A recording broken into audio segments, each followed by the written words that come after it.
In the vibrant village of Kumasa, Andel, a hard-working farmer known for his practicality, had one golden rule: never waste resources.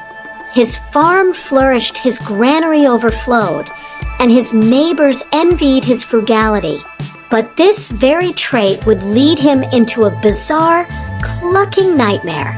One fateful week, the village prepared for the grand Feast of Bounty, an annual celebration dedicated to Gracian, the god of feasts. The festival required every family to sacrifice their finest chicken as an offering to ensure a prosperous harvest. Andel, ever the pragmatist, balked at the idea. Why should I sacrifice my best hen? That's 3 dozen eggs lost, he grumbled. When the priest came to collect offerings, Andel shoved an old, scrawny bird into the basket instead. Gracian, observing from the heavens, was not amused. 3 dozen eggs, the god bellowed. We'll see how many eggs he enjoys when he can't get rid of that chicken. With a wave of his celestial fork, Gracian set his plan in motion. The next morning, Andel awoke to a bizarre sight. The old, scrawny chicken he had given away was perched at the foot of his bed, its beady eyes fixed on him. "Shoo!"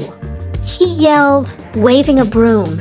But instead of fleeing, the chicken puffed up its feathers and squawked in a deep, eerie voice, "Love me or perish." Andel froze. What is this madness?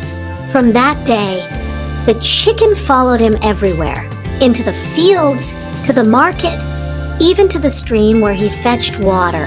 It clucked incessantly, squawking "Love me or perish" with alarming conviction. Desperate, Andel tried to give the chicken away to his neighbor, Mama Sharon, but the next morning, it was back, clutching a bouquet of wildflowers in its beak. When he abandoned it deep in the forest, the chicken returned by nightfall, serenading him with a ballad it had apparently learned from the village bard.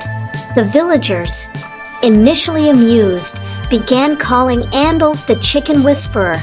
Children followed him around, mimicking the bird's cries. Exasperated, Andel sought advice from the village herbalist. This is no ordinary chicken, the herbalist said, inspecting the bird. It must be cursed.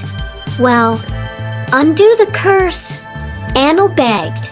The herbalist concocted a brew of rare herbs and instructed Andel to sprinkle it on the chicken.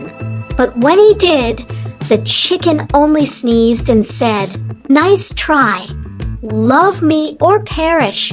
In desperation, Andel built a sturdy cage and locked the bird inside. But by dawn, the cage was empty, and the chicken was perched on his roof, clucking, "You can't cage love." Finally, after weeks of torment, Andel sat down in his field, utterly defeated. "Fine," he shouted. "What do you want from me? You win. I'll love you. Just stop this madness." In a flash of light, the chicken transformed into a tall, radiant figure holding a goblet of wine and a roasted turkey leg. It was Gracian himself, grinning from ear to ear. Andel," the god said, "you've passed my test." "Test?" Andel sputtered. "You curse me with a lovesick chicken." Gracian laughed. "You mortals are so focused on material offerings. I wanted to see if you could value love and connection over pride and possessions. And you've proven yourself." Andel gaped. "So, this was all a lesson?" "Indeed," Gracian said, waving his goblet. "Your fields will forever flourish, your barns will never run dry, and you'll never want for anything again." Though the curse was lifted, The chicken remained by Andel's side as a faithful companion, but now it could talk fluently. At first, the villagers were astonished to see the chicken attend village meetings, offering snarky commentary on local disputes.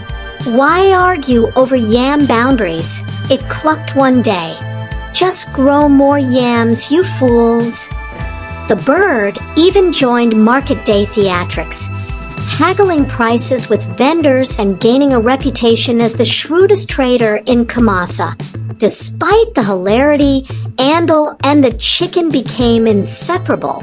And while Gracian returned to his celestial realm, the god occasionally peeked in to see his favorite mortal, amused by the legend of Andel and his unforgettable, chatty chicken. And so, the tale of the chicken that wouldn't die became a beloved story in Kumasa, a reminder to never underestimate the power of love or the divine sense of humor. Subscribe, like, and share this lovely piece. Thank you for listening.